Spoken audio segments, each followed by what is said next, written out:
What are your takeaways from the Olympic trials?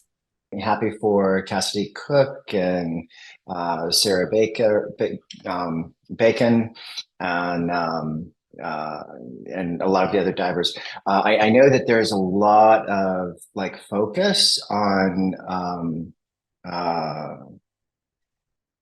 is it Carson Tyler, right? Yeah.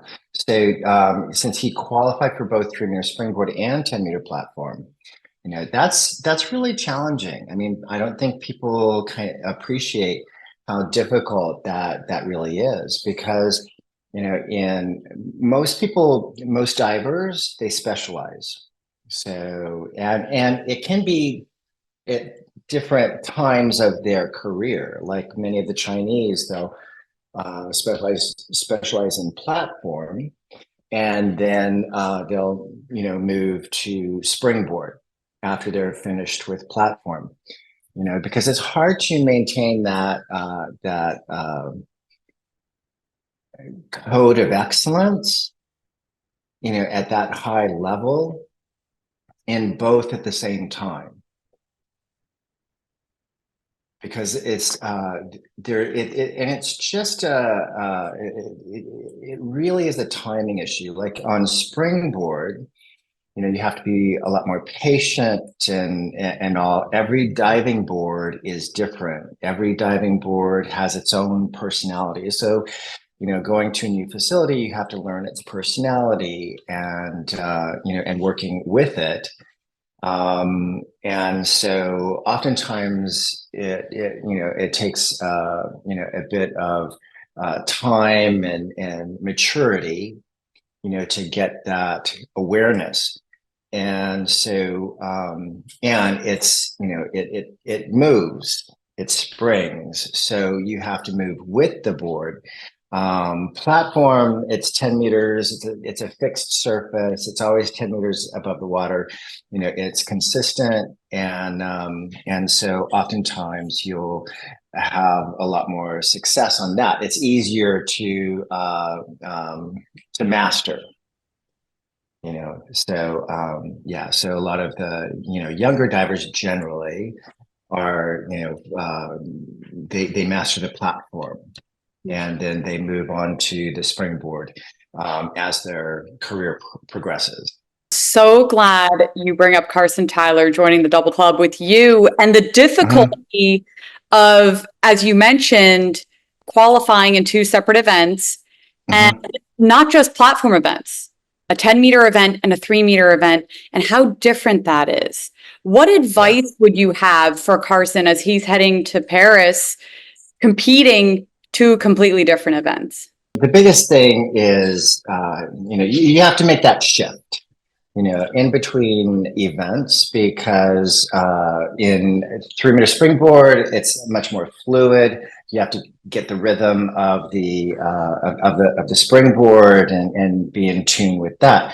Platform is a lot more explosive, because it's a fixed surface, and so it's a lot of fast twitch muscles to explode off the platform in order to be successful.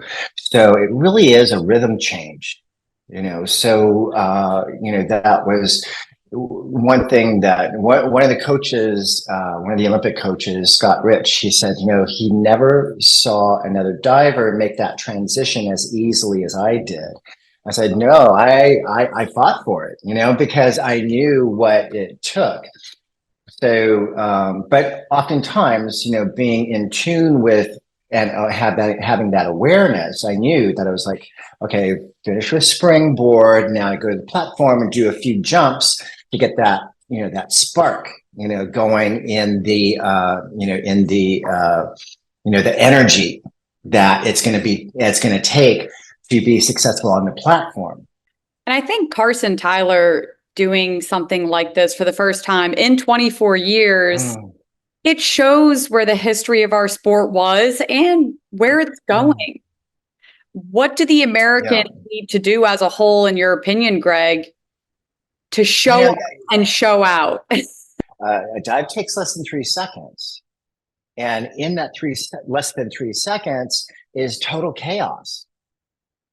And in that total chaos is your creation.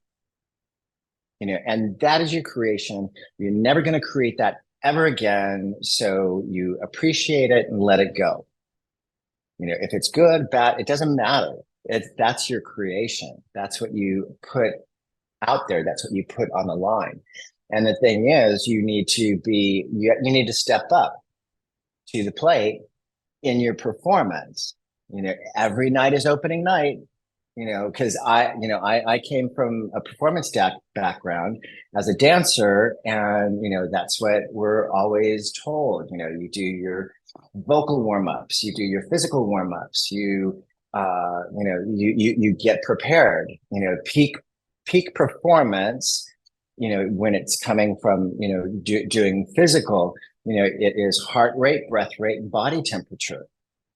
So you need to get your body temperature up, your heart rate and breath rate need to be in sync so that you're not over the arousal state, but just climbing up the arousal state so that you're on point at the edge, not looking over, not over the edge and over aroused to the point where you can't perform and you can't think.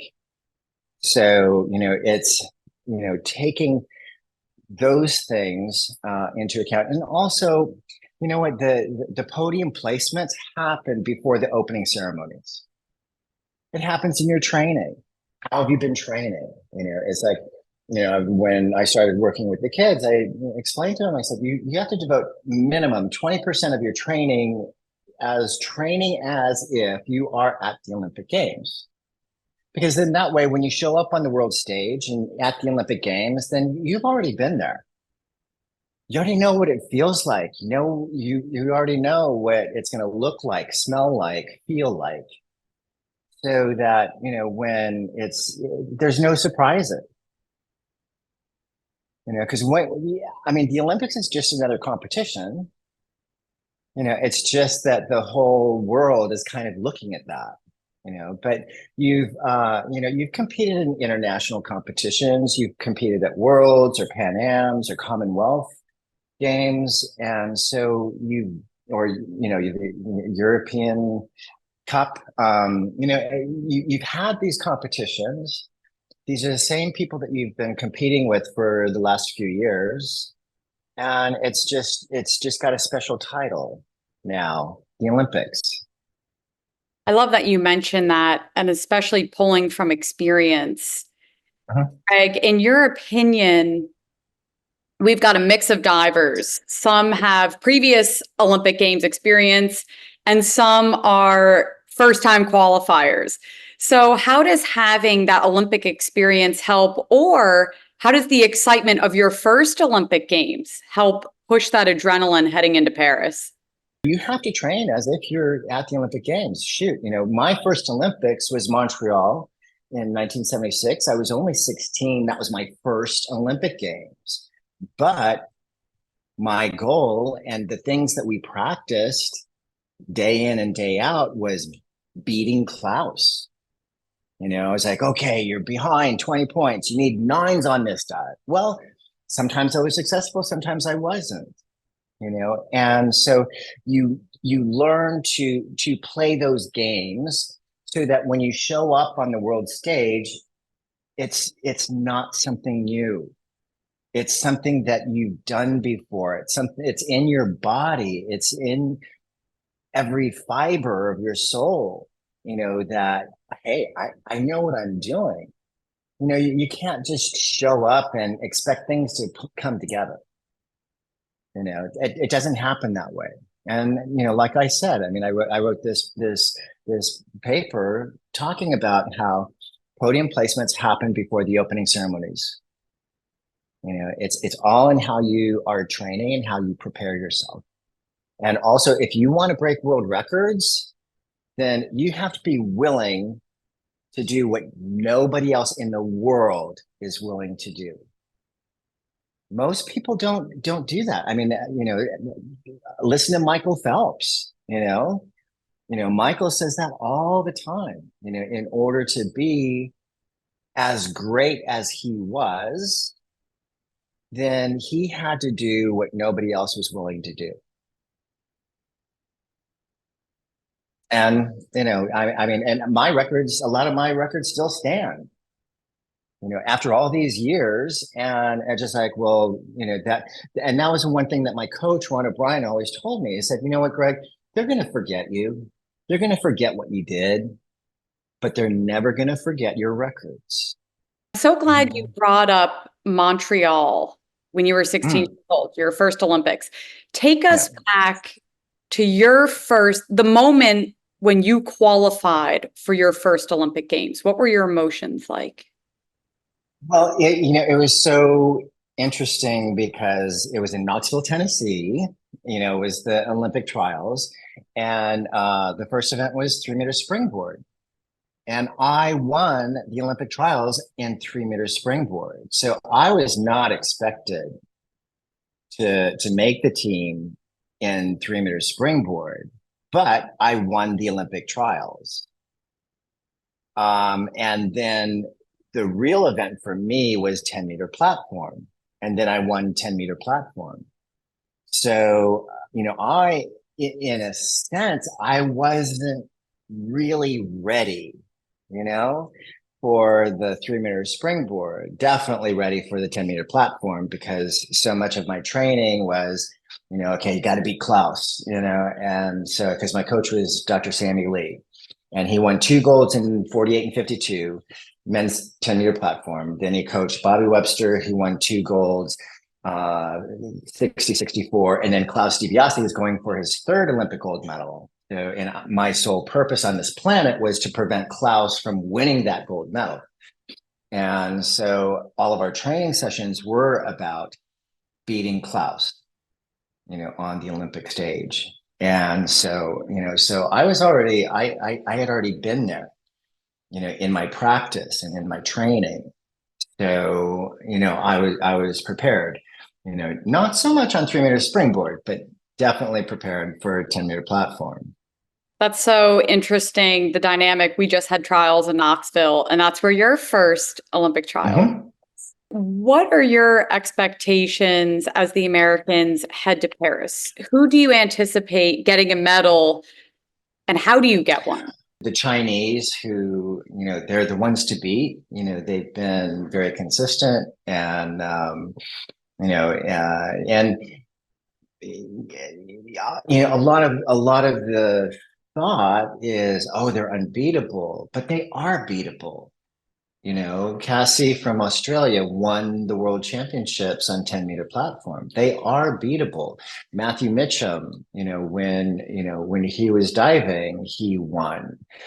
So and my view on the Chinese, they're incredible technicians.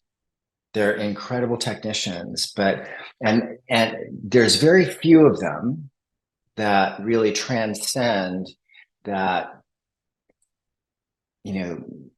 mechanicism, that, push the boundaries of artistry, and that's what you're really hoping to do, is transcend the sport into art. And, there've been a few, like, Gao Min. I felt that she was, a beautiful diver. Hong Ping Lee, and unfortunately he was at the same time I was, but, he was a beautiful diver. I mean, I always, I always said that he would win practice every time. It's almost like Kibo was it's the same. It's like where the Chinese divers, they said, yeah, Kibo, he's the king of practice and the queen of competition. It's like, yeah, I mean, it really is, because it's, the whole Olympics for the Chinese is, it's very precious. So when you hold something really precious and very tightly, then, then it's much more careful. Whereas if you really want to create art, then you have to let it go. It has to be free. Greg, as you know, our sport is very much so mental, right? It's all about balancing Mm. the emotions, keeping them in check. You mentioned that a little bit earlier. After you had that first Olympic Games under your belt, what did you pull from that experience heading into that next Olympic Games? Well, it was interesting because, I qualified for the 1980 Olympic team and we didn't send the team.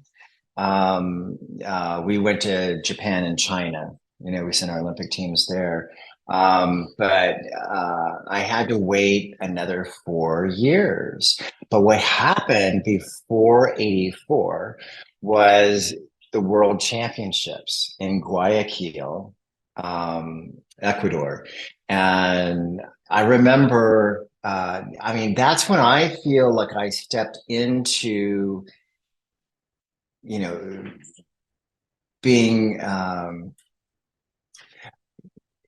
I deserving to be competing on the world stage because I didn't feel I never felt like I was good enough, and so then but when I was in Guayaquil, I remember we went reverse order of finish, so from the prelims, and I won the prelims, and we're being introduced, and then they introduce Alexander Portnoy, Soviet Union, Olympic gold medalist, 1980.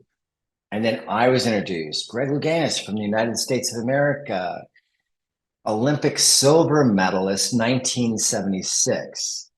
And I'm thinking, oh my God, you were the gold medalist. Looking at Alexander, I said, you were the gold medalist because I wasn't there. And I was like, okay, game on. I had something to prove. And so, I went through the competition, everything was going great. It was beautiful weather. I was having fun. I was dancing around and just having a good time. And then I came up to my last dive, my front 3.5 pike, and I look at the scoreboard to make sure that the dive number is correct.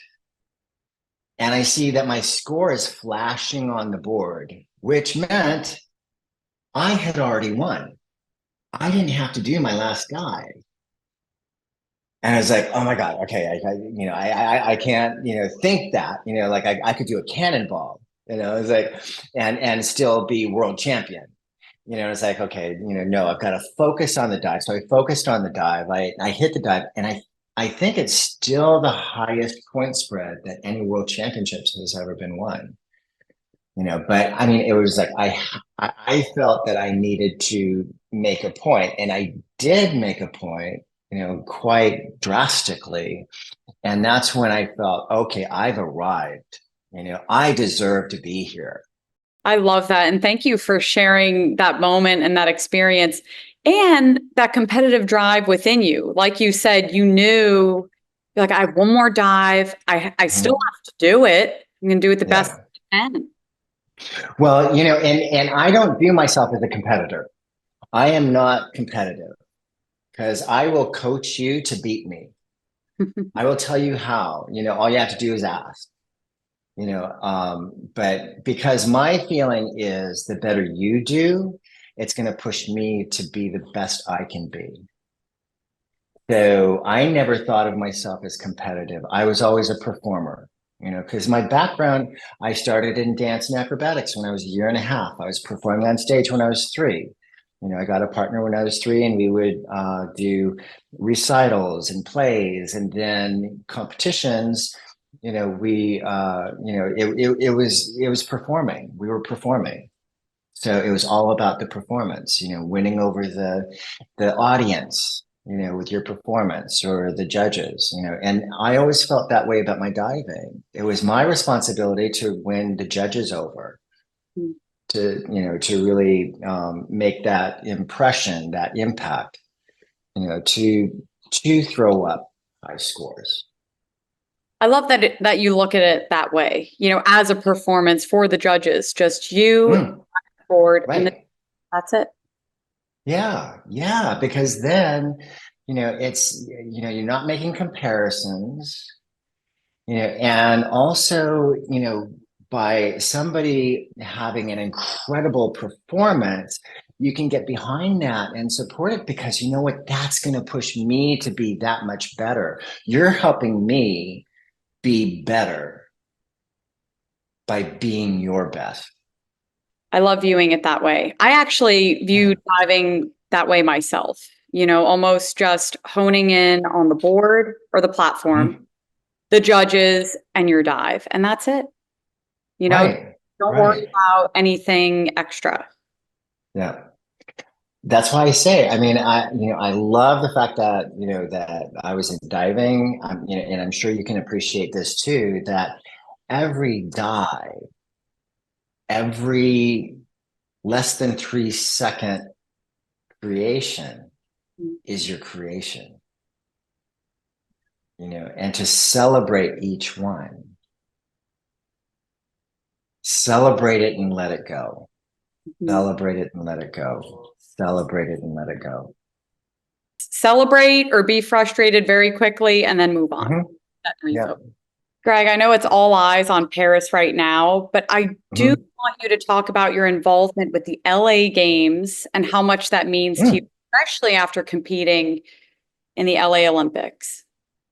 Yeah, I mean, it was interesting because what happened was last year, I was speaking at Mind Valley University, which Vishen Lakhiani, he's the founder, and I reached out to Vishen. I said, "Oh, I've been using the Silva method. I didn't know that it was a Silva method. It was just like when I heard his 6 phase meditation, I was like, oh my God, it's the Silva method, And so I found that book when I was 11 in my father's office. And so I, took it off the shelf because I was talking about mind control and this, and I was like this huge Kung Fu, fan, and so it was like, oh, I love that stuff. And so I really got into the whole Silva thing. But I didn't know that it was Silva, And so then when I heard, Vishen Lakhiani talking about the 6 phase meditation and doing it, like, oh my God, this is what I've been doing. And so I reached out to him and he said, oh, come, Greg Louganis, come talk to us, at Mind Valley University. And so last year I went, and it was really very mindful.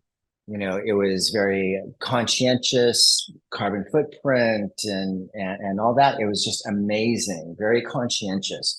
And then 2 weeks later, I went to the World Championships in Fukuoka, Japan. And it was the World Aquatic Championships.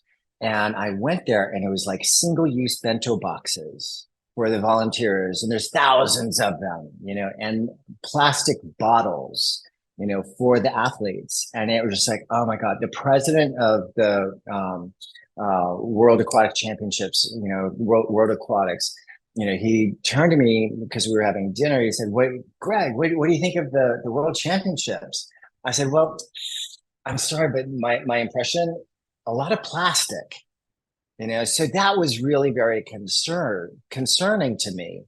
And so this fellowship came across my desk, and it's like, oh my God, this is, 2028, fellowship, it's a 1-year fellowship. And I was thinking, oh my God, I'd love to be a part of that, because then I can be a voice and say, okay, what are we doing about sustainability? And of course, just because I am who I am, diversity is obviously very important to me. So diversity and sustainability.